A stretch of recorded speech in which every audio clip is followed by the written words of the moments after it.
The following is a presentation of the ForceCenter podcast feed.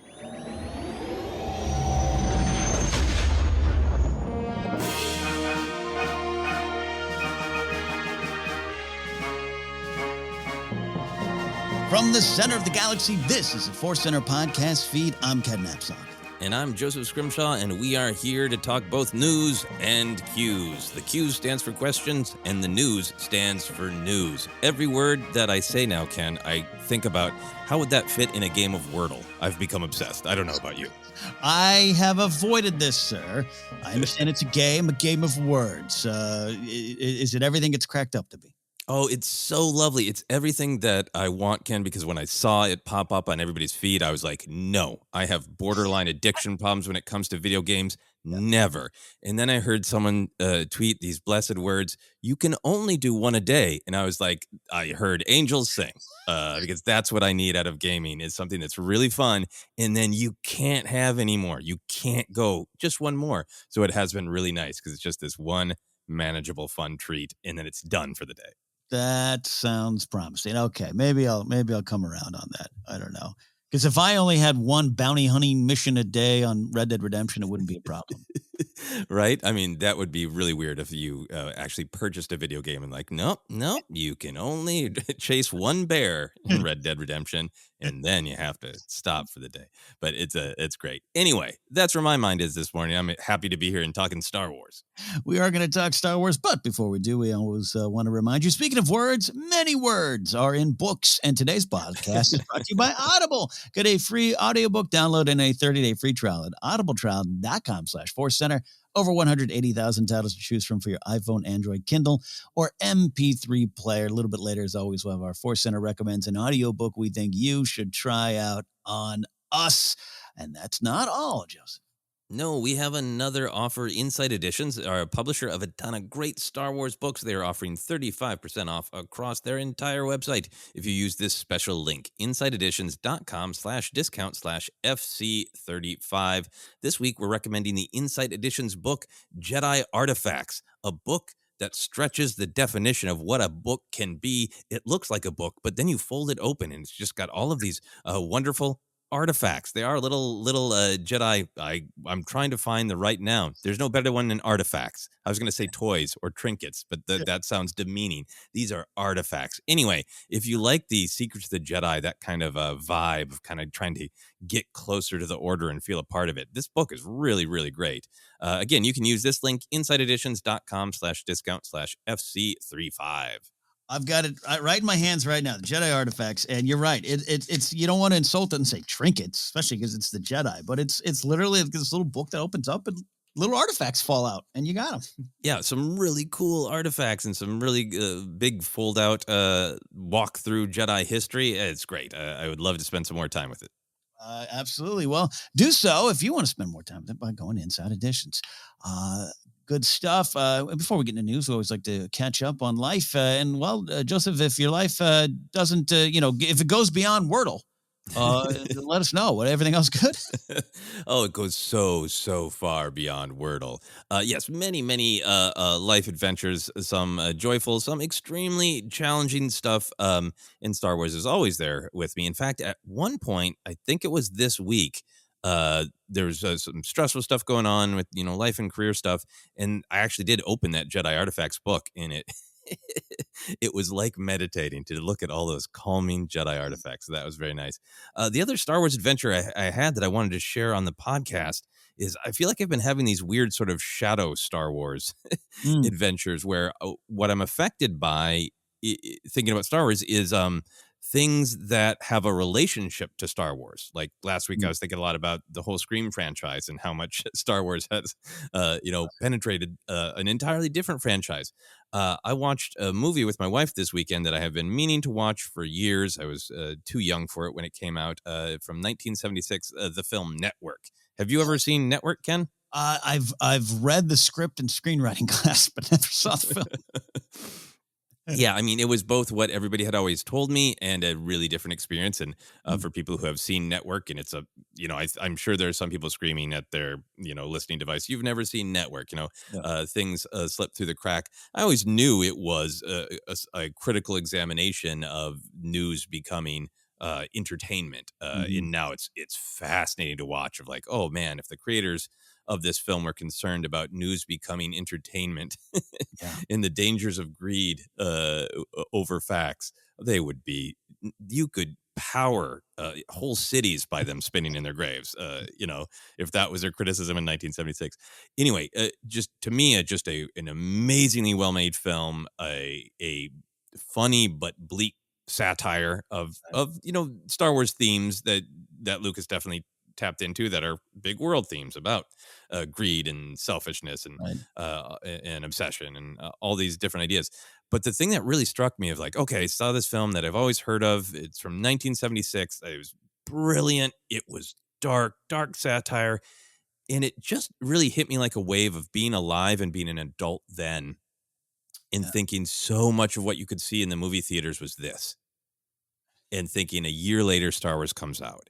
And there are many interviews with Lucas where he talks about like, yeah, no, I made a dark Yeah. dystopia movie. All of my friends loved making, hey, look, this is the harsh reality. No more sugarcoating. This is what's really going on. And Lucas saying like, I wanted kids to see something to be, A, just to have a fun experience in the theater, and B, to be hopeful.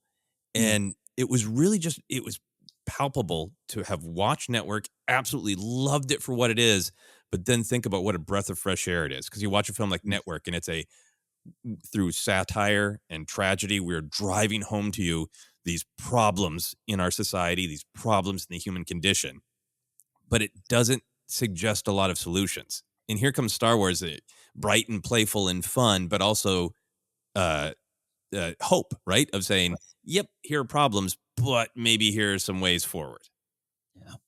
Yeah. I'm thinking too of really love what you're saying about the time that Star Wars came out, and how important that was and what was going on there. Great stuff. Yeah. As you're talking, it's like 76. I thought it came out in 87. Now that was broadcast news, which is another film. Did you also read that in screenwriting class? No, I did not, which is probably why I'm less familiar with it. Yeah. No, great stuff. I love the history of cinema there in that time. It's fascinating. It's fascinating to see Star Wars emerge from that. Yeah. I mean, I think meanings and ideas of things change over time, and it's funny to see that in our own lifetimes of things you and I remember, Ken, that people won't remember the context of. I always think of GoldenEye coming out in 1995. GoldenEye was answering these big questions of, can James Bond be relevant in this time period? And I think a lot of people just coming to James Bond just like, yeah, it's the next one. Yeah. Yeah. That's not it. That's not what it was at the time. So I love trying to go back to times that I was not alive and try to emotionally put myself in that place of what would have it been like to see this in the context of the world as it existed when it initially came out. I love that. I love talking to folks. I've said it before, but the folks who are old enough to watch that Star Destroyer come over their heads, and it changed their lives. Like, it's a fascinating thing. We're in a new world by the time we see those engines. Yeah. So that was my weird Star Wars adventure this week. How about you? Mine is more direct. Grace and I were going to watch a movie Saturday night, and we are at times one of those couples that decisions on things to watch or eat can paralyze us. We are that joke, that hacky joke of we've eaten at every restaurant, and we're on. I don't want to choose something that she'll not like, and she doesn't want to choose. The pressure of choice. It's a thing. So we're going to watch a movie. We're each going to come to the table with 3 choices, and we're going to put it to vote. And our dog Baxter had a vote as well. I'm always loving to go to movies that I so familiar with. I can recite every line, but I haven't seen in a while. So I was like, all right, I want to maybe watch Election, the Reese Witherspoon, Matthew Broderick film based off the book there. And that was about 99. Maybe Tombstone. I love me a good pop rock Western there. Love me some Kurt Russell. And then, They Shall Never Grow Old, which is the Peter Jackson World War I doc, which I didn't think was going to get the votes. Really been looking forward to that one. It was not the night to watch it. She presented The Last Duel, Promising Young Woman, and then this movie, The Last Jedi. That got the votes. But Really? that got the votes. But I'll tell you what, I didn't vote for it. Baxter and her got the votes. I wanted to watch Election, but really wanted to watch. I haven't seen Election in a while. And she had said something the other day, and I said, "You're kind of like Tracy Flick," and she had no idea what I meant. I was like, "What are you? Oh my gosh! Okay, we go." So, anyways, I was happy to lose the vote and watch Last Jedi. Turned out, Joseph, pretty good movie. Pretty Pretty good good movie. movie. Pretty good movie. So, I mean, that is not only the name similarities between Last Duel and Last Jedi, and my understanding is Last Duel has some Rashomon influences like Last Jedi does. Why do you think your partner Grace? Why was that the Star Wars movie that was feeling right for this week? I don't want to. She's not here to defend herself. I think her favorite scene in all of Star Wars may be the Snoke throne room scene with Kylo and Got it. maybe her favorite one. I'm not saying it's an issue or problem, Joseph, but she's always rooting for Kylo in that scene. So she's watching it like a tragedy of like, maybe this time Rey will take his hand. Yes. Even to the point of yelling at the screen, and she loves Rey, by the way, but yelling at the screen, take it, you dummy, take it. Yeah. And when he says destroy the past, she's a great idea. So, it wasn't our time to have deep Star Wars philosophical conversations. And I agree too. It's just one of my favorite scenes as well. And it's that amazing. shot, that shot when the saber cuts through Snoke and goes into Rey's hand and Rey reaches up to grab it.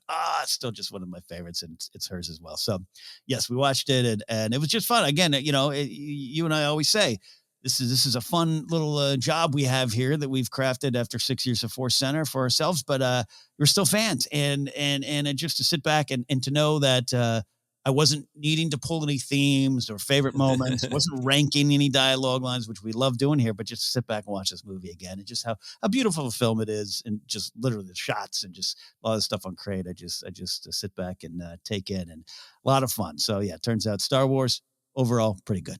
Yeah. So when you just go on the thrill ride of watching it for yourself, it's Crate that pops for you? And Last Jedi, yeah, I think so. I mean, there's so much there. I mean, again, that throne room scene, but even then, I love the opening sequence, the escape from Dakar. And one of the things I love about it is the I hate to say it, but like the destruction. And I just remember the first time I saw those bombers being destroyed, and when one explodes and the other TIE fighter part goes the other, and that's when we pick up with Paige being just horrified by what she's watching. It's such a powerful, overwhelming moment. I just remember being in the theater for the first time, seeing it on the screen, just going, just couldn't believe I've seen it in terms of Star Wars. It was such a Star Wars battle, but I felt that that intake of, oh my God, this isn't going good. Yeah. And to know what that means to the overall just statement of the movie and everything. I really loved living in that moment as well. Oh, that's great. That's a beautiful picture that you and your partner and your dog sat down on a Saturday night and you enjoyed the inevitable chaos of war. Yes. Yes. But we're gonna eventually watch Election, which I'll tie to Lessons of Palpatine. I can't wait. So there we go. That's been our Star Wars lives inside and out. It's also one of those weeks where, you're reading The Fallen Star, and we're going to review that, go deep dive discussion on that Thursday. And so you are surrounded by Star Wars, and it's always a good feeling. Indeed. Little Star Wars news for y'all here.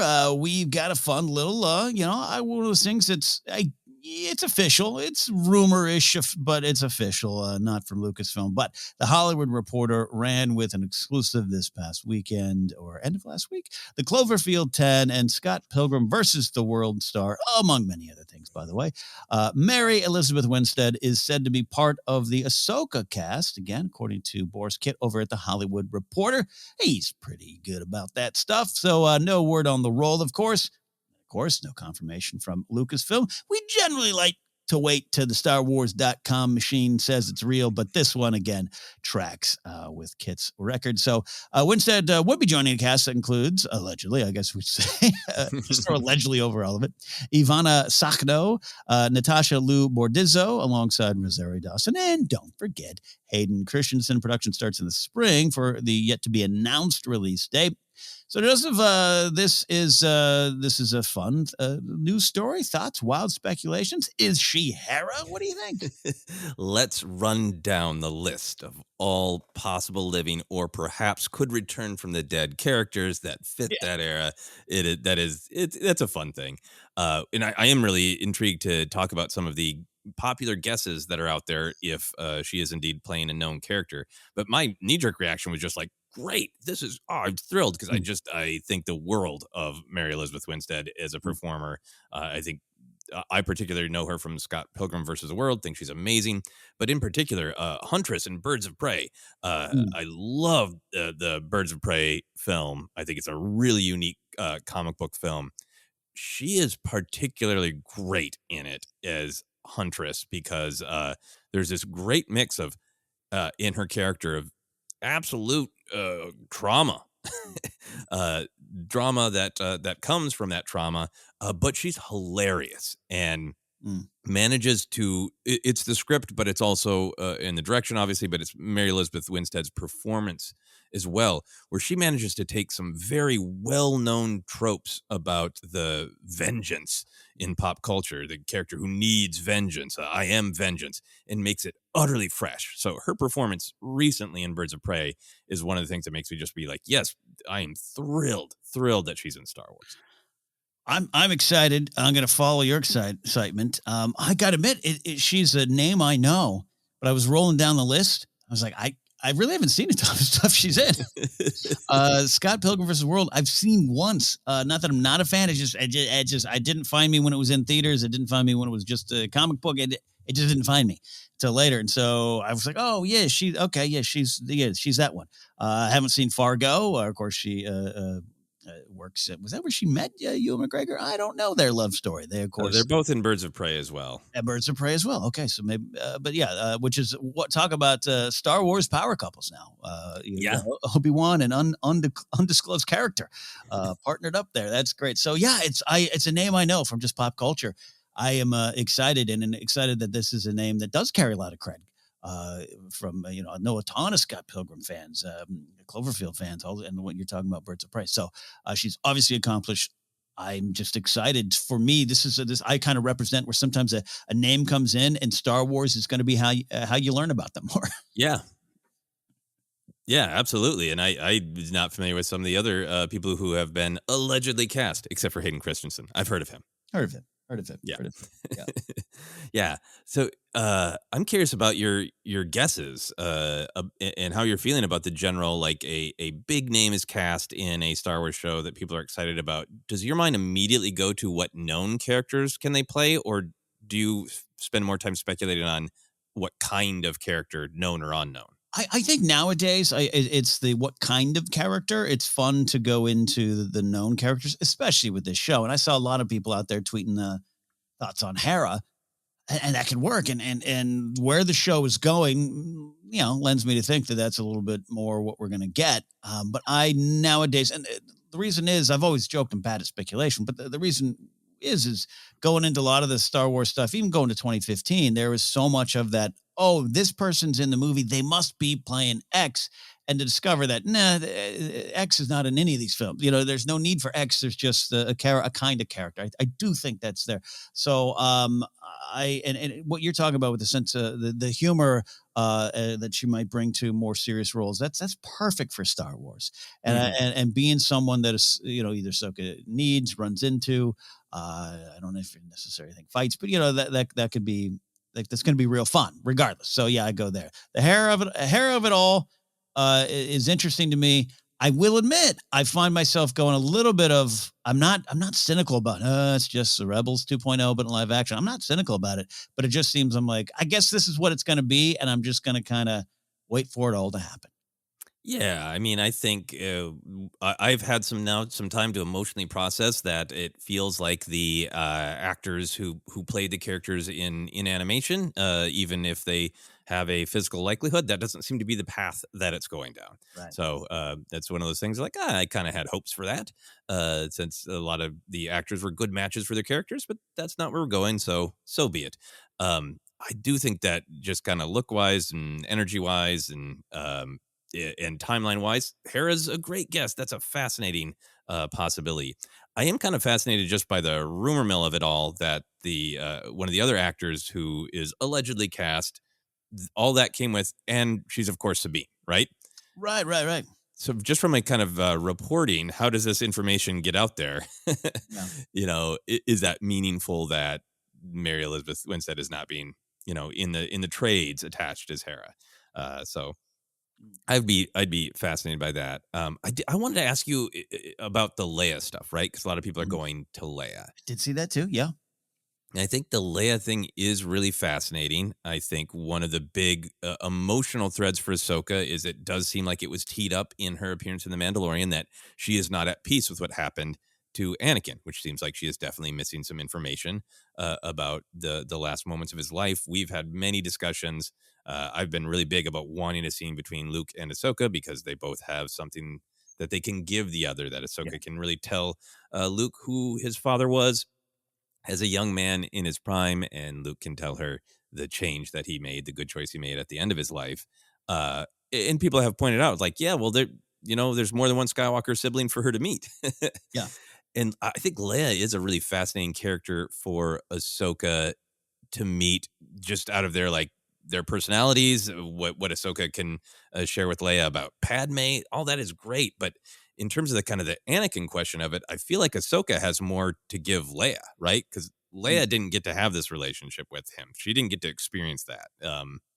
Some of the expanded stuff, when we go into Leia's head, she's like, "Well, Luke told me that he made a better choice at the end of his life, and wants me to use that to find some peace, but I don't know." Uh, so that would be powerful for Ahsoka to be able to give Leia this vision of who her father was and who her mother was. I am really on board for this, maybe even more than I would have thought a couple of years ago. I think you're so right about the story of Leia, and I I guess it's a rip the band-aid type of situation for me of I am very, very precious about Leia and Han and Luke, as we all are. And we saw Mandalorian. They brought a version of Luke back. We didn't spend a lot of time with him. And there was a big debate over did it work? Did it look? Did it? It was still a technological achievement. And also Luke was there. And you and I and many others felt that was right for that story to sometimes I can be like, nah, I don't want to recast. I think I was open to it for 9, and we had some discussions on who might Mhm. fill the role. But I think if it finally happens and it could open up more storytelling in this era for characters like Leia, there's so much on the table left to explore with Leia, particularly in this time. That I think if it finally happens and it's an actor like this, Mary Elizabeth Winstead with her pedigree and her skills, I think it would work. And that feeling that I might have as a fan going, I don't want to see anyone but Carrie do Leia, which sometimes pops up, not all the time, but sometimes pops up. I think I'd be really excited and in the hands of Filoni, which sometimes it's a weird statement to say, but I think he would. I trust he would know how to do it really well. Yeah. If I'm being blunt, so yeah, I'm on board for that. If I had to vote, that's the way I'd vote. Yeah, and I think I have a trust in the storytelling that Leia is not going to appear in Ahsoka's story unless it is unless it helps tell Ahsoka's story, Yeah. in the search for Ezra and Ahsoka's search for peace and whatever ultimately happens to Ahsoka, or if there's hopes or thoughts of telling more stories with Leia. If this is a way to both assist in Ahsoka's story and also set up the possibility of more Leia storytelling. I just don't think that she would show up unless there were really good storytelling reasons. So that Mhm. gives me some peace about it. Yeah, I'm Mhm. trying to avoid having any strong opinions at this point about uh, recasting original trilogy characters, because there's a part of me that's like, yeah, I want to be able to have storytelling. But at this point, if we had, okay, we have recast young Han, but younger Yeah, yeah. than he was. Like, so, I know a lot of fans would be upset if, Han showed up 5 years after Return of the Jedi, played by Alden Ehrenreich, right? Yeah, yeah, yeah. Um, then when we have Luke, there's a lot of digital magic that goes into it instead of just recasting. And then here's a whole third way to do it. I think there'd be so many opinions, but I guess that's Star Wars. Yeah, yeah, and you brought up the Alden of it all too, and I want to even add on to my thoughts. It's something about this era, this like 5 years after or whatever, this post Return of the Jedi era of those classic characters. Where I think you and I would be in the group. Hey, fine, Alden plays. Yeah, that's great. Let's do it. But like, I think that is I find myself protective of that era and those characters, if that makes sense. So Yeah, yeah, I agree with you there. It would yeah. it would be discussed. Yeah, and I think another great thing to look about Leia is you're exactly right to bring up the Mandalorian. Of I really feel like that story, that Luke appearing, came up organically. Of this is the story we want to tell with the child. Who would answer this call? Who would it really be? And I think if we start to see Leia in this era of the kind of general 5 years ish after, if that's when Ahsoka is set, that it will be because, look, we've run down the options, and this is the person who would answer that call. This is the person that our main character must talk to. It's, it would be an entirely different story if it wasn't this person. Totally agree with that. Totally agree with that. Yeah. And I the Ahsoka episode, I still love that. The question is it Ahsoka? No, and here's some reasons why, and here's some stuff going on with her. Gets more excited for the series. Yeah, absolutely. Yeah, and I'm with you too. When I first see the casting, I'm just like, oh, do I know that actor? Am I excited by that actor? For me, this one, yes, know that actor. Very excited. It's really fun to have the big Star Wars community guessing of unknown characters. But at the end of the day, I just want a good actor playing whatever role is needed in the story. So a lot of possible. If this is indeed the search for Thrawn, the search for Ezra via finding Thrawn. Yeah. If she's a Thrawn ally, a Thrawn jailer, a guide to the unknown regions, a random bounty hunter, she could be a million things, and I'm just happy she's in the show. She'd be one of them chess characters from the Thrawn books, too. There's a world of possibilities, right? I think she's the daughter from Mortis in Visions, since the daughter's passed. Oh, yeah, that's right. That's right. Or, Ken, we always have to keep in mind, she could be an early Snoke clone. We always have to keep that in mind. Oh, that's true. Yeah, that's absolutely true. That makes sense. That's the one. That's the one. It also got me thinking, final thought on the story for me, Joseph. It's like we're in the middle of the book of Boba Fett. We get ready for some more Bad Batch. I'm so excited about Kenobi. A little nervous, but excited and thrilled to explore what Andor will be all about. And then I saw this story and I was like, oh, that's right. It doesn't stop. We're going to keep going. And what a time to be a Star Wars fan. That there'd be a time where Kenobi on TV would be like, it'd be the thing for 10 years that we're waiting for. It'd be the one thing. Absolutely. Yeah, that would just be the little Star Wars biscuit that would sustain us for years. For years. We'll let you know if it becomes official or any kind of information on Mary Elizabeth Winstead's character in the Ahsoka show, of course. Other story of the day, a big one here, Lego Star Wars The Skywalker Saga trailer and launch date revealed. This is the gameplay trailer. We'd seen kind of the story trailer before. Of course, this game, highly anticipated, and we've been waiting for it for a while. Some announcements of, hey, it was coming out, then it got moved, and we'll get into a little bit more of that in a second here, but this came out. We got to see this nice, about 6.5 minute gameplay trailer. What were some of the highlights for you, Joseph? I really liked that it was just really walking through and answering some of the questions that I have. Like a lot of times the video game trailers will come out and it will be like cool graphics and you learn some story beats, some character beats. But I always, and this might be grumpy yelling at a cloud perspective, like, right, but what's the gameplay? Yeah. Cool. It looks pretty. What kind of buttons am I going to mash to do what? And I love that this whole thing just kind of walked through exactly what it's going to be like. A couple of things that I thought were interesting is that it's a little bit more combat focused and seems to be wanting to really convince people that there's some more finesse to be had in the combat. I really liked that it emphasized that you can aim and you will get different results. Like if you hit a trooper in the foot, and we had that shot of the trooper shaking their foot. Right. I thought that was funny combined with very early on in the trailer. It looks like Poe at Tuanul Village. And I rewound a couple times. He appears to be repeatedly shooting troopers in the crotch. Oh, Poe. So it's good to know that you can aim for the crotch. Absolutely wonderful. I also really like. I always like this mechanic in video games. Another highlight for me was, I believe the narrator says something along like, "You can take cover and assess the risks and opportunities."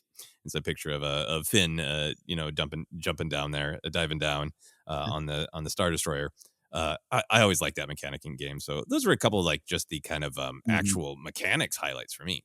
Yeah, I'm with you on that there. Now, I've been a fan of the Lego games for a while now. Big fan of Lego, as a lot of you know. So I've always been on board. Love the humor. And the gameplay trailer continued that. A lot of little Easter eggs, a lot of fun little things there. But in terms of actual gameplay, I can tell I'm already going to get frustrated. Some of the Lego games just over the years have gotten wonderfully complicated. And there's just more things for me to worry about in this one. Yeah, no, there's definitely some of that. I mean, I think I have just changed as a gamer because when I was a younger person, I wanted as much game as possible. And like some of the shots were like, look at all the weird places you're going to have to figure out how to get up there on Exegol to get that. And I'm already like, jeez. Yeah, yeah. Look, I play my MLB Show baseball game. I have it on the simplest mechanic to swing and pitch, like 2 buttons. I'm there because they have options now where like feel the weight of the bat, press here. There's no man, no. If I'd go play the game, I'm playing the video game, man. But I said it because it's clearly the biggest of them all, and you get that feeling from just looking at it. But there's some things highlighting that there might be different ways to get into certain parts. That's something that I love. I get a little frustrated when there's only one way to do it. You must solve this puzzle, and some of that stuff's fun. But like even my first go around when I played the first Uncharted, I got a little like I'd love to be able to find different ways in there, and for them to say that, hey, if you can take your time, you can go direct, you can sneak in. Love that. Love the idea that there's the main story, and then they kind of said, hey, look, if you want to pause and go explore a little bit, you can do that. Love that because there's so many wonderful worlds that they're showing on this. Like Oda Gunga, like I want to go swim around and go see what's on the planet for me there. Coruscant, if I get to explore a little bit and take my time and not feel like I have to rush forward, that's going to counteract any frustration I'll have trying to fly the Falcon and all those kind of things. Yeah, no, I mean, I think as much as we're being honest about how we approach video games, I think from from a perspective of how long we've been playing them and how we play them now, it was awesome that it looked like you could do whatever you wanted, right? Like one of the shots I really liked is Vader just flinging a Gamorrean guard real far away. And like that's some of the fun and fantasy of these games. So like it's great to know like, okay, I could just really focus on the force wielding characters, level up, and I could wander Coruscant. Right. Throwing Rhodians from roofs, like, great. Nothing against Rhodians. But yeah, whatever it was that like Qui-Gon's like, there's like, go see what's going on in the Senate. Like, hell yeah. Yeah, I want to do that. So I'm excited that I can shape just spending some time in Star Wars any way I want. And that's what's so exciting about this one of sometimes it takes something like a video game for people who've maybe bumped it on different parts of the saga to feel like it's all one story. Yeah. And, I think even people who have some problems with, say, for example, prequels or sequels, just spending some time wandering around Exegol, that might warm some hearts towards the film. Hey, how many times do I talk about Mustafar, Battlefront 2, Ruminations playing? That was big. And I saw someone else tweet that they experienced that same thing, or maybe it was a comment on our YouTube page that was just like, hey, Ken, right there with you.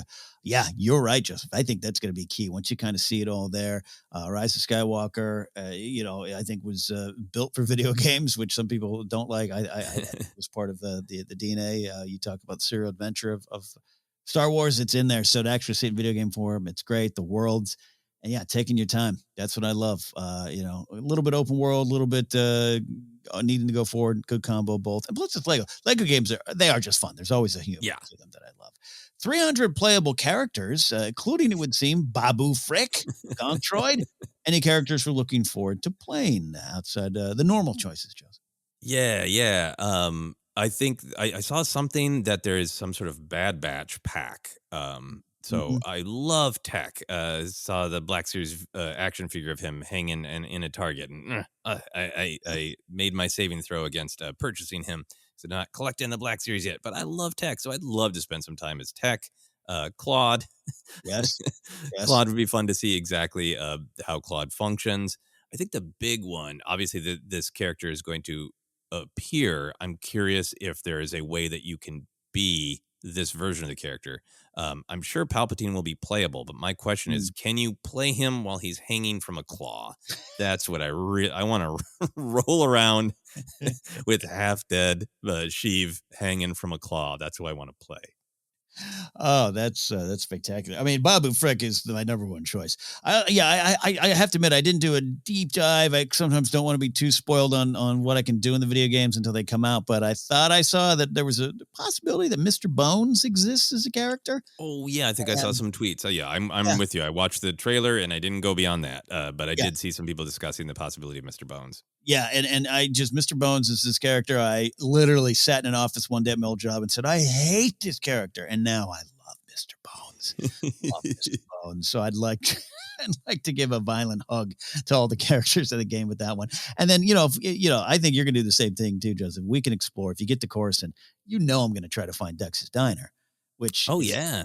Dex exists at all in the game, and you can play him. I mean, I'm taking him around to do some prospecting on Sub Tyrell. I'm going to go all around the galaxy with Dex. Yeah, no, I hope you can play Dex, and I hope you can play Pong Krell. And I would, I mean, generally, especially on ForceCenter, try to be positive, aligned with the light side. But in video games, sometimes I do like let the aggression out and being Pong Krell and just running around throwing people around because I'm a piece of a bleep. That'd be great.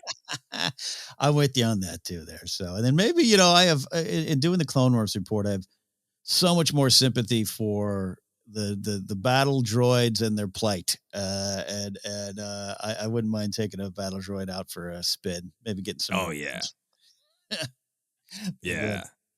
So a lot of work went into this game, and perhaps maybe too much. We do want to acknowledge that there was a studio. The studio behind this game, which is TT Games, has been around for a long time. They've done the Lego games. There's an article out there.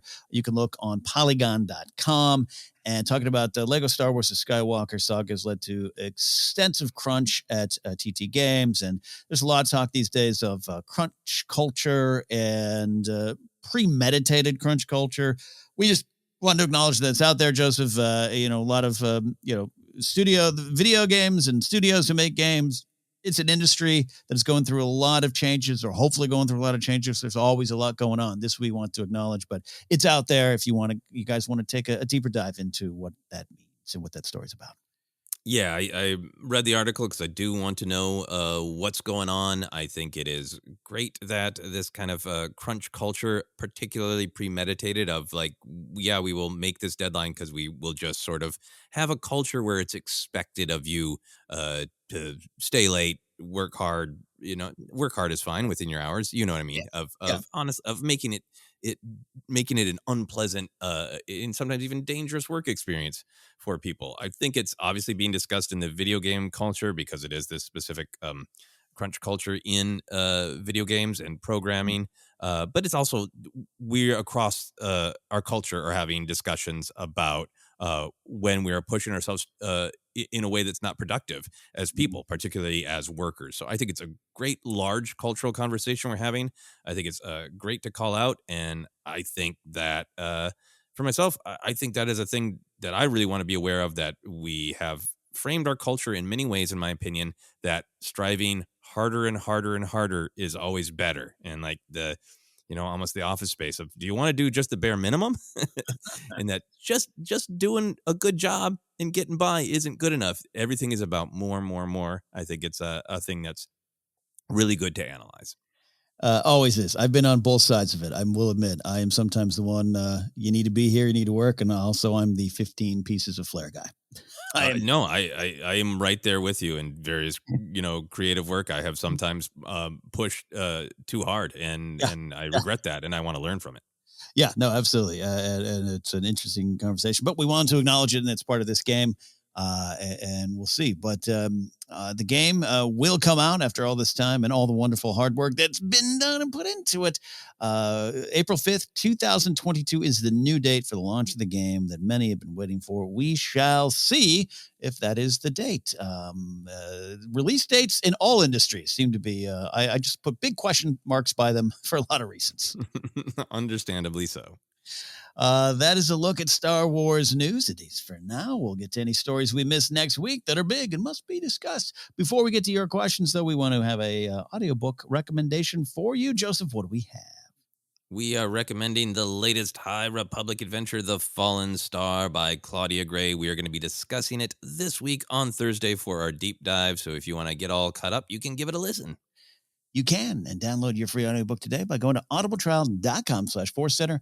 Again, that's audibletrial.com/ForceCenter for your free audiobook. All right, quick break. On the other side, your questions here on ForceCenter.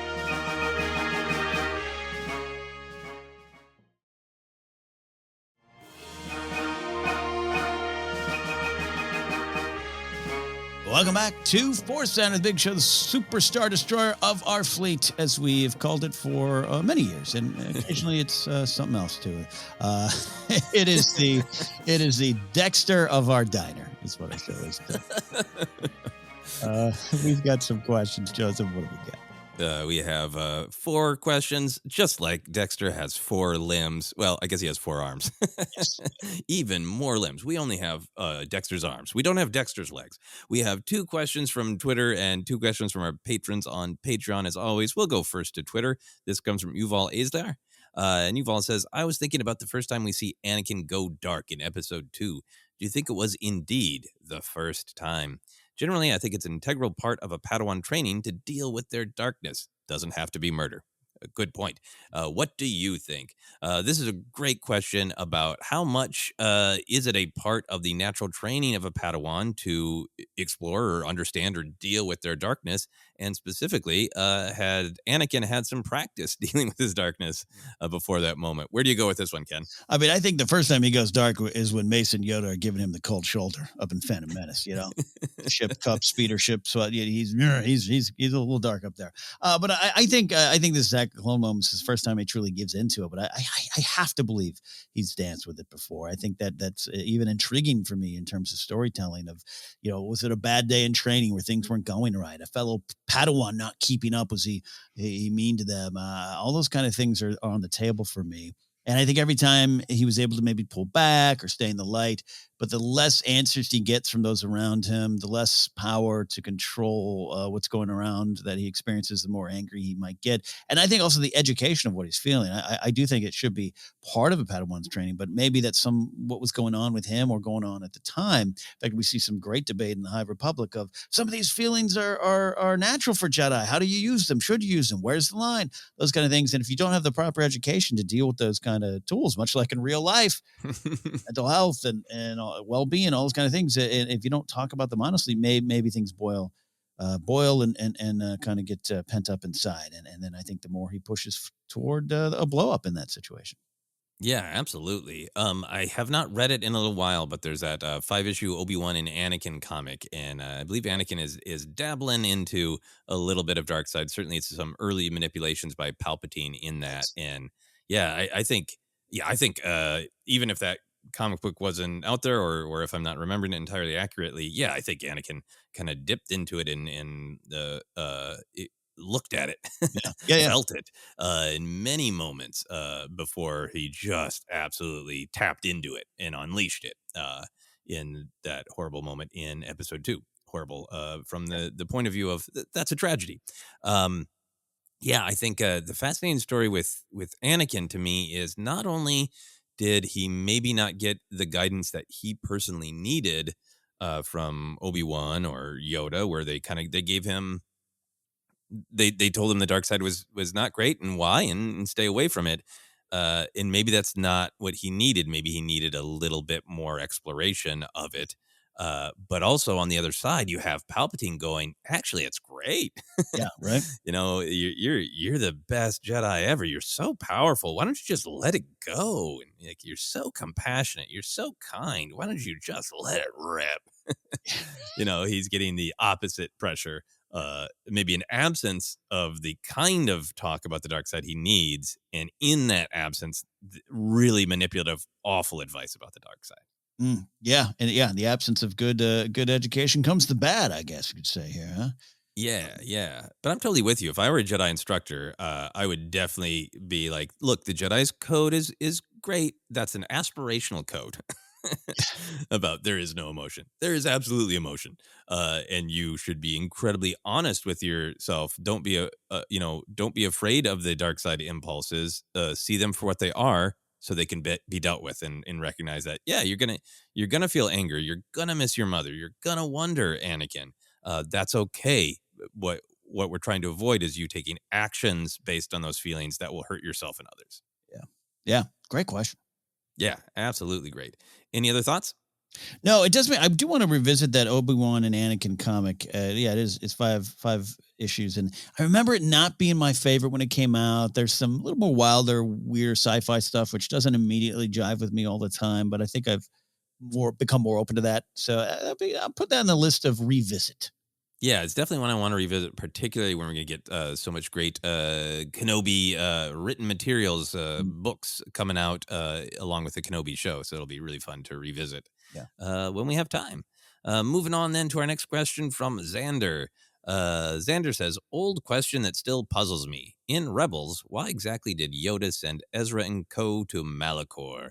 Ezra told Yoda that he wanted to destroy the Sith, but no Sith were destroyed as a result of this. I guess the events on Malachor did lead to Maul's death, but he was no longer Sith. This was a really fun question. I love Rebels. I haven't done a full rewatch, but I did, and I believe you did too, Ken, revisit this particular clip where Yoda and Ezra are having this chat. Yeah, and so this is a great question and reminded me how much I need to, when time permits, go back into Rebels, and we'll do that here on the show soon. But I did go watch the clip, and I'll preface anything I say about, man, some of the larger context is a little foggy in my brain to start the conversation. Yeah. I mean, I think for me, I kind of had an instinct of like, well, I think this is what's going on. I rewatched that clip and really, really enjoyed it. Really enjoy how explicit Yoda is about some of his own failings and how much that ties into so many moments of Star Wars storytelling about the Jedi perspective, what Yoda's hopes for Luke might be, what's going on in The Last Jedi. It connects to so many great things, what Yoda is saying. And then I just honestly did some reviewing of the history of Malachor itself. And for me, Ken, here's my take. You ready? Yeah. I feel like Ezra is in this path where he knows he wants to protect his friends. He literally says to Yoda, we have to fight. We've already decided we're going to fight. We're going to fight. I need to protect my friends. So how can I destroy the Sith? So he is on this verge in between wanting to use the Force for knowledge and defense versus using it to lash out. He is on the fence between, saving what he loves versus fighting what he hates. And I think Yoda gives him that sort of cryptic message of saying, Ezra really specifically asks, like, are we not supposed to fight? And Yoda wants him to focus on how the Jedi fight. Yeah. And I think what Yoda wanted is here's like, yes, I understand that you are young and impressionable and you have a good heart, but you're dancing. You're dancing with this path that could lead you down the dark side that's all about wipe them out. And I think what Yoda wants is to set Ezra on the path that Ezra ends up on, which is one that values defense. I think a couple things happen. Like on Malachor, Ezra sees the devastation of a full-out war between Jedi and Sith. So just going to Malachor has that like, don't be romantic about this. This is what it is. This is when conflict happens. Look at the slaughter, right? And then I think what actually happens on Malachor is Maul is able to manipulate Ezra, saying, "Hey, there's a weapon here that can destroy the Sith," and it turns out to be a super weapon that could have slaughtered lots of other people. So it becomes this real metaphor for you go out wanting to, with your goal being fight, kill, and suddenly that expands out, right? Yeah. And on Malachor, he realizes his folly, and along with Kanan, he shuts down the weapon. So I feel like for Ezra, it's a real learning experience of I'm going to go to a place with the good intentions of protecting people, but the how of that is here's who I need to slaughter, not who I need to protect. Here's who I need to slaughter, and it almost spirals out of control. I also think it's meaningful that trip to Malachor really is. It's a turning point for Kanan, Ahsoka, and Ezra, right? And I think for me, without reviewing every single beat, I feel like this is kind of a pivotal moment where Ezra's in between. Do I use this for defense or do I use this to attack? Is attack the only form of defense? And Ezra's ending in Rebels is all about defense, right? Yeah. Of saying it's not. Obi-Wan said this isn't my path either. I just want to protect my home. I want to protect Lothal, and his end beat is sacrificing himself with the Purgle move. Total Jedi defense, right? So that's how I kind of viewed it, that it was Yoda saying, I understand you want to destroy the Sith, but that's not how to fight. You need to focus on defense and saving people. Yeah, one of the highlights of it, if you look at the episode Shroud of Darkness, and I went to Wikipedia to get a refresher on it, no doubt, they have a great quote at the top of the page. How Jedi choose to win, the question is, and that's Yoda to Ezra, and that's so much of what's going on here. And I love the revelation that, especially to Ezra, of Yoda being like, "Yeah, I fought for years because I gave in to fear," and that kind of being a what? But you're Yoda, and to go to the ruins of Malachor to think what's actually on there, yeah, to see the death, destruction, change it. And you're so right to tie it all into this journey of Ezra into the big old Purgle Town move at the end. And that's a great point and a great connection there of what's going on, and for Yoda to just kind of so plainly talk about it is the big how. And for Ezra, in watching that particular scene, I totally get it. And this I talk often too of just like growing up in the 80s and Luke saved the day, but I don't think you really, as a kid, I didn't stop to think how until later, and the why and all the bigger questions behind it. But you go there, he tells everybody, hey, I'm going to go destroy Vader, right? That's how we win. That's how we do it. And again, watching Last Jedi this week and seeing what that's all about, seeing about it, the point is to survive, to put it, that's a different way of victory. We're going to talk about the fallen star this week, not to spoil anything, but there's a character Orla that that comments on, her idea of victory, a different style of victory, and aggressiveness is not always the path to victory, and it should not be the path to victory, particularly for Jedi. All that dumps into this pretty powerful scene with Yoda. I think this is why that series has the love it does. Mm-hmm. It's so connected to the big course of Star Wars, and to just have Ezra in that moment, all that to say, to have Ezra in that moment, kind of on his knees before this image and vision of Yoda, and have him just be kind of like, well, I don't understand. We got to win, right? And I want to protect the people I love, and I got to win to do that. And Yoda calmly just kind of saying, how you do it is the key. It's important, and that's everything. Yeah, absolutely. So this is a great question. Thanks, Xander, for the opportunity to revisit this beat in Rebels. And I definitely want to do a rewatch myself. And I think at some point we will do the epic rewatch with the Rebels report here on ForceCenter. Any other thoughts before we move on? No, other than I'll tell you this side, and it's not too long ago that I rewatched seasons 1 and 2. Then that's when you and I really started the Clone Wars report, and it's like, well, I'll put that aside and dive in Clone Wars, which has been a wonderful journey. But going through just like looking at episode lists and going, wait, what episode was this? Man, all of them great, but season 3 is just full of some of the best Star Wars. It is a great. Yeah, I can't wait to rewatch it. I watch them, a week at a time, and having spent even more time with the Clone Wars, and I think Rebels is its own thing, but such a sequel to the Clone Wars in particular that I can't wait to watch it again. Yeah. All right, we'll move on to our questions from our patrons on Patreon. The first one comes from Jonathan Curdy. Jonathan says, Star Wars dreams. But rather than in-story character dreams, my question is about if you, Joseph and Ken, have any memorable times where you dreamt about Star Wars. I will share 2 that I can think of now. The first dream I can recall in which I died involved a botched attempt to rescue Lego Kit Fisto from a castle dungeon. Lego Kit Fisto does indeed make an appearance in that Lego trailer we were talking about, right? That's right. Back to Jonathan's dreams. Jonathan says, the second, in the year before The Force Awakens came out, I had a dream where I was cast as some minor role in the movie. I was sitting in a room across from Hayden Christensen. I was handed a script, and I woke up just as I raised the pages to read them. To quote my man Jar Jar, how rude. I'm not really the sort to put meaning behind dreams, but they can be fun to recount, especially the weirder they are or the more they have to do with Star Wars. Thanks. Love the show. Thank you, Jonathan. This is a really fun question. Ken, where do you go with this? What are your Star Wars and or Star Wars related dreams? Yeah, I got to tell you this. I'm really jealous of anyone who can have Star Wars dreams, actual dreams. I don't recall that. I got to be honest with you. Daydreams, I got pages of daydreams.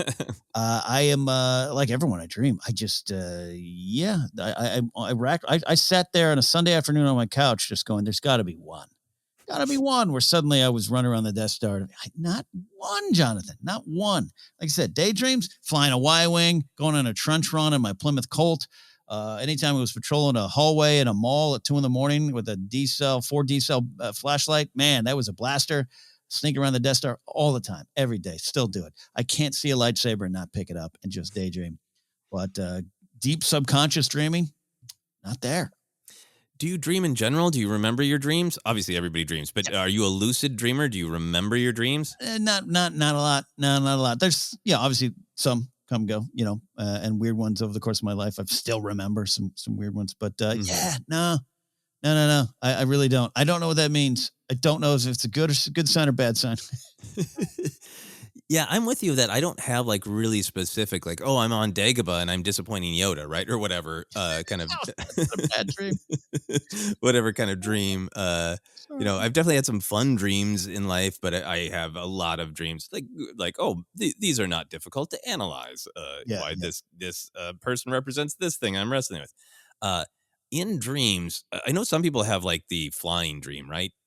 All through my life, in many dreams, I have I've had like a dream where I'm like, oh yeah, I can use the Force, but people don't believe me, and I really need to concentrate, and sometimes it doesn't work. But I remember that palpable feeling of like, oh yeah, I can do this. I totally forgot that if I concentrate, I actually can float things, and it's a really weird dreamlike feeling because you would think that would be a dream about being thrilled, but it's a dream about like trying to do the best that I can and feeling like I'm failing, right?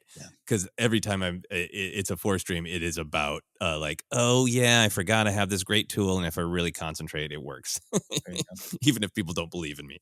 There you go. So the Force, just using the Force, but it's never in the context of, and I'm knocking over it and at. It's always in the context of like, that plant fell over. I forgot I can fix that.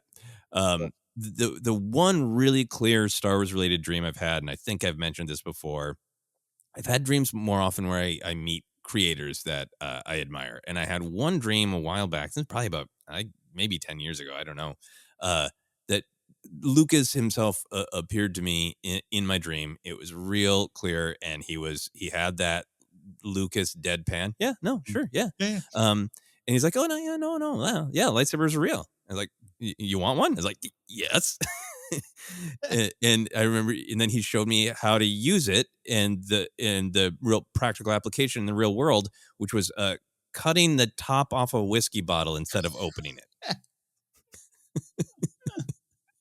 And I'm sure I could analyze that dream, but I'm just going to enjoy it instead. See, that's great. I don't have a ton of those dreams. I've talked about it on another show once. I once had a weird dream in the mid 2000s where me and Paris Hilton were on a Melrose cafe, and I was talking to her about her choices in men being bad for her. It's the most detailed dream I've ever had. I was just sitting there going, it's just not right for you. It's not, we got to get something better. Hey, she recently got married, right? So maybe she listened to my dream. Yeah, I think you really helped Paris Hilton. I love thinking of dreams like that Lego Star Wars game of like over 300 characters to pick from. What anxiety? Like, which character will act out your anxiety? Will it be Yoda or Paris Hilton? Yeah. Now I just got to imagine George at a table over going, yep. Mm-hmm, yeah, I agree. Exactly. Great question. Thank you. We're going to move on to our final question. This one comes to us from Alden Diaz. Hello, Alden. Alden says, hello there, dearest ForceCenter friends. I hope all's well as we embrace the ending of this year and hopefully find reasons to be jazzed about the new beginnings of 2022. Again, a reminder, it takes us a while to get to all the questions. Alden continues. I've got a potentially expansive Star Wars meets real life question for you this time. I've been doing a lot of thinking lately about the specific relatable energies of various Star Wars scenes and how we as fans apply those energies to our everyday lives. I'm thinking about times as a kid in elementary and middle school where I tried to harness the confidence of Anakin jumping out of his yellow speeder above the lights of Coruscant, or times when I worked in restaurants and grocery stores in which I tried to start a shift with the calm presence of Qui-Gon kneeling during the Duel of the Fates. So I'm wondering what scenes you've tried to channel and harness in your own life. Are there specific instances where you can remember calling on a scene for the right emotion? I mean, who among us hasn't tried to convey the romance, swagger, and mental fortitude of Han's I know scene? Who hasn't walked into a tough situation post-2017 thinking they could give off the purpose of great Luke? Curious what stories you'll have to tell, be they deep, passionate, silly, angry, or otherwise. Cheers. Cheers to you, Alden. Thank you for the great question as always. Ken, where do you go with this? When have you really channeled Star Wars energy in real life? Yeah, and I do have some stuff here, but shout out to the Qui-Gon scene. That one's popular for a lot of reasons. Though I think we all should be a little bit more like Obi-Wan when he finally finds that calm a bit later to actually get the victory there. Yeah. I think that's key. But for me, being a Han guy, all the Han moments to choose from. When I say I'm a Han Solo guy, like I connect to him with ways that, looking back, I didn't even see at the time. maybe who knows what came first, my connection to Han or Han influencing me. I don't know. And because of that, one of my favorite moments is in Return of the Jedi when he turns back to Luke and Leia and goes, "Hey, it's me." It is just this example. It is the utmost confidence to go try to do something that will probably fail. It's also a little bit of how I do kind of just, let's just go where it goes. Don't worry. We're going to come out of hyperspace on the planet. It'll work out. Will it? I don't know. And, Joseph, you've been broadcasting with me for years. Sometimes I'm like, I don't know. We just turn the mic on. We'll figure it out. We'll just do it. And that doesn't always work. It doesn't always work. And then you have to find your way to that. So I think often, for better or worse, hey, it's me. Yeah, no, that's a really great one. Han has a lot. There's a lot of little Han things. I didn't consider myself sort of a Han guy because he felt too cool. But as I got older, I think I gravitated to the moments where Han is paying for his hubris. Yeah. I think one that I don't actively try to project, but I think I kind of try to feel that energy out of, well, maybe this will make me feel better to connect to one of my heroes. The look on Han's face when the hot wiring of the Endor bunker actually makes it worse. That's like, I can just hotwire this thing. Yeah, geez. Actually, total opposite result than what I wanted. Look, and side note, there's sometimes, I recently said it, I was on a Rotten Tomato show, and I said this where I say Alden in Solo, not Alden Diaz, Alden Ehrenreich in Solo, was more Solo than Harrison in Return of the Jedi. That's just a big sweeping generalization, by the way, sometimes to prove a point about how much I love Alden, but there is some great Han in Return of the Jedi, and you just hit on one of my favorite ones as well.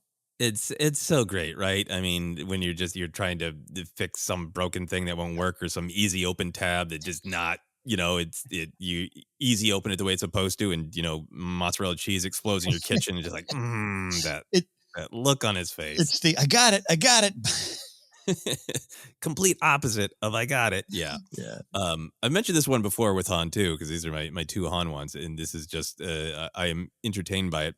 When I finally had access to the original trilogy on VHS and was watching it a lot more in high school, I thought there was something so cool about the way Han walked up the stairs when he's exiting the cantina, and it's such a short shot, but he's just like, he doesn't move his back. He doesn't like bend or flex as he walks up the stairs the way, most humans did. And then I spent a good chunk of my time in high school walking up the stairs with a totally straight back like Han Solo, and kind of internalizing that I look cool. And I'm sure people are like, how did this 16-year-old throw out his back? What back injury does he have that he's walking weird like that? I guarantee you nobody looked at it and went, cool, like Han Solo. That's awesome. Yeah. So those are a couple for me. I got a couple more, but I want to bat back to you. Yeah, I got a couple as well here. This one it's one recent, and I think the way we keep diving into things on ForceCenter, it unlocks a lot of things in the scenes and provides sometimes inspiration that's not directly what the scene was providing us. Like, it's just kind of this general, like, I go to that energy, like Alden's kind of talking about here. And it is Jin's "Until the Chances Are Spent" speech in Rogue One. And that has taken on new meaning for me just as we get deeper into Star Wars here, but also as I got older and outside my comfort zone career-wise. I was kind of a 9-to-5er, safe and secure kind of, suit and tie job that was killing me, but I had it and had a paycheck every 2 weeks. And then I got into the entertainment side, the digital media side, and those jobs went away. And now I've been freelance and sometimes on my own. Then something comes back in and then it fails. And I go back to that energy a lot. I'm not trying to topple an empire or steal some data plans, but just that, like, it's kind of life for me. We just keep taking the chances until the chances are spent. And that's all you can do. And that's all we're going to do here. And it's a real forward-moving, positive, if not a realistic and stoic approach, I guess, at times. But I just love that scene. And it's taken on, again, more meaning. I remember even in the trailers, I don't know. I'm not sure about that scene. Some of the delivery, the way they cut that in the trailer, I don't know. That's such surface BS when you're looking at movies like these. And that scene is about so much now and so much more. And I say that a lot. Something I was working on for the last year failed. I was like, all right, the chance was spent there. We got more chances to take. I really connect Jen in that moment. Yeah, no, that's a really powerful one. I was, in fact, thinking about that this weekend, because I think there's a lot of, in our society, we've grown up with a lot of really well-meaning, like, if you can dream it, you can be it, make it happen, right? Right. And a comforting thing for me in Star Wars is, we all do have power as individuals. And, for things like, career success, particularly when it isn't, when it's any kind of career that is not climbing a ladder, Yeah. but more parkour of like you take the opportunities you get and you either fall down the building or you manage to get 3 stories up in 2 bounds, right? Yeah. Like, all careers are hard, but I think there's a difference too when there isn't a prescribed way, Yep. to do it. You got to find your own way. There's a comfort in thinking about it of like, I can control the chances I take. I can control the leaps I make, and then I can't control what happens next. And Jin's version of that is it's so comforting, Mhm. like you're saying, of that energy of like, well, I'm doing everything I can. I've taken this chance and this chance and this chance, and then if they don't work out, I'll either take another chance or I won't be able to, and I'll have done everything that I can. Mhm. Mhm. Yeah. And I think, yeah, that energy of I've done everything I can. Yeah. It's all you can do. It's all you can do. Yeah. And then we are sitting there. We're like Shared Envoy going, yes, force is with us. Yes. Yeah, exactly. That's a Yeah. great one. Yeah. You got some more? Yeah, a couple here. I'm really starting to mentally go back to the Obi-Wan Maul from Rebels moment. Speaking of Rebels in season 3, just there's so much in there. I mean, that scene, other than just being, oh, that's awesome. But the more you dig into that scene over the years, there's just so much to take there. And just kind of this peaceful determination. Kenobi, it's just something to behold.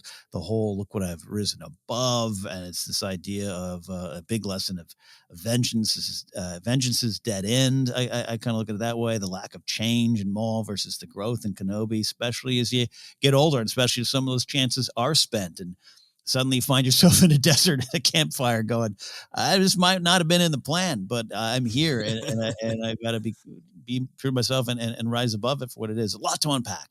So I go back to that a lot of quotes, a lot of moments, and a lot of Kenobi energy in that particular moment. And then the final one for me, as a person that's become kind of a vegan and now mostly vegan, and still trying to grow into more of that lifestyle in terms of eating for my health and for other reasons there as well.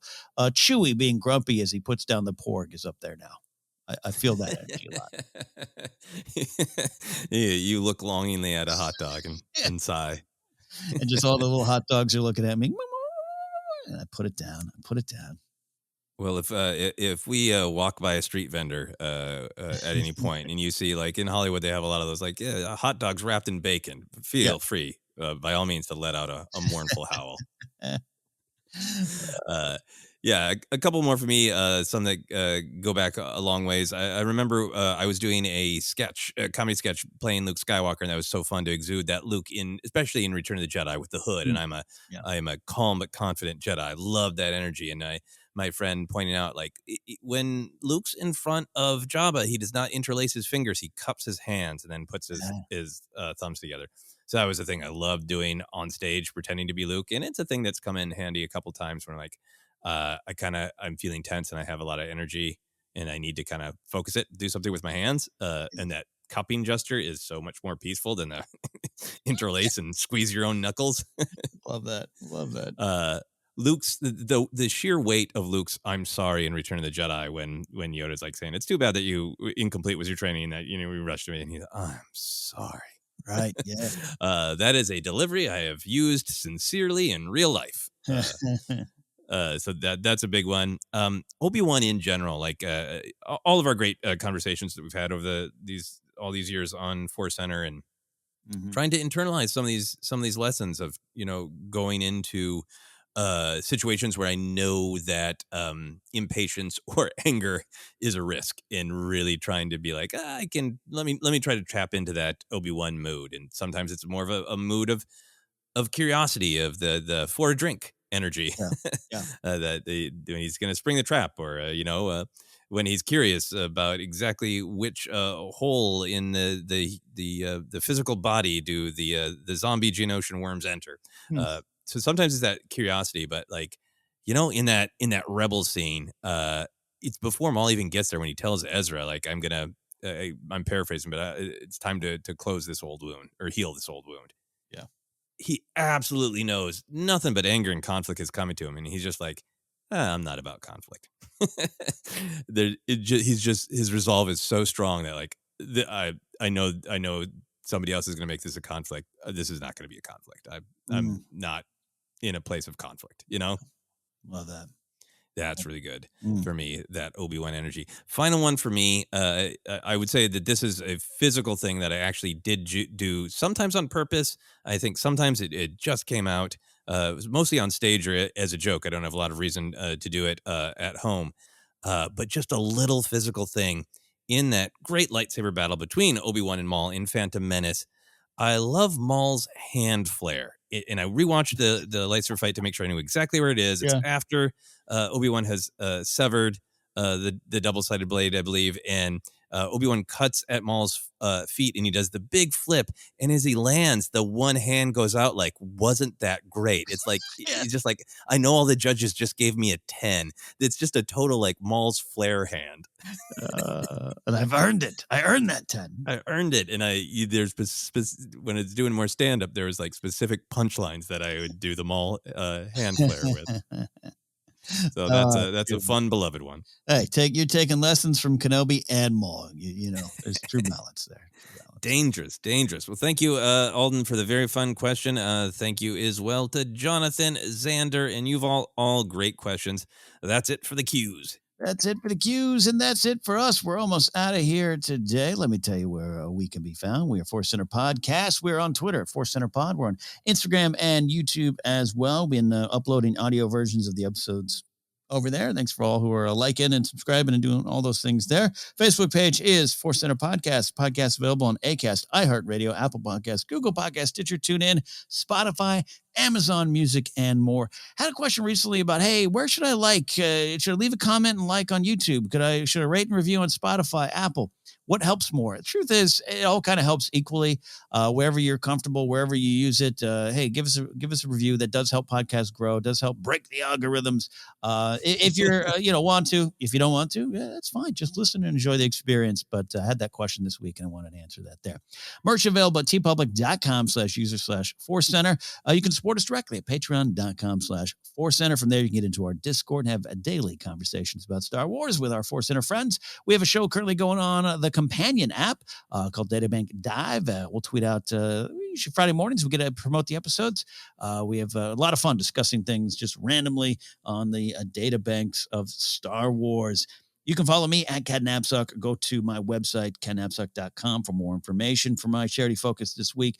It's that time of year again where I'll be looking towards the fine folks at St. Baldrick's. stbaldricks.org is the website they are to go to. They are a great organization that helps raise funds, awareness, research, and just, again, general awareness and help and hope for childhood cancers and those suffering from them. A friend of mine, Jeff Saunders, has a great podcast out there, has a character named Hillbilly Scribs, and every year Jeff works in that. He's works in the industry in the childhood cancers, and every year he does a big shave-a-thon, and St. Baldrick's has that coming up this time of year. So I'll tweet out some more information where you can support my friend Jeff if you'd like, or if you want more information, just go to stbaldricks.org. And Joseph, what do you have? Yeah, you can find me on all the social media, Twitter, Instagram, TikTok is at Joseph Scrimshaw, and you can go to my website, josephscrimshaw.com, for links to all sorts of other things, my other podcast, Obsessed, shows I've written for, comedy albums, all kinds of stuff on my website at josephscrimshaw.com. The group that I'd like to highlight this week is Illuminative. Here's what the group, how the group describes themselves. Created and led by Native peoples, Illuminative is a new nonprofit initiative designed to increase the visibility of and challenge the negative narrative about Native nations and peoples in American society. If you want to check out all the different things they do or donate to them, you can go to their website at illuminatives.org/donate. Absolutely good stuff. I love that we're highlighting that. So check that out. And that is it for this week. So for Kenobi around a campfire and all of his energies, this has been ForceCenter. We'll see you next time here on ForceCenter.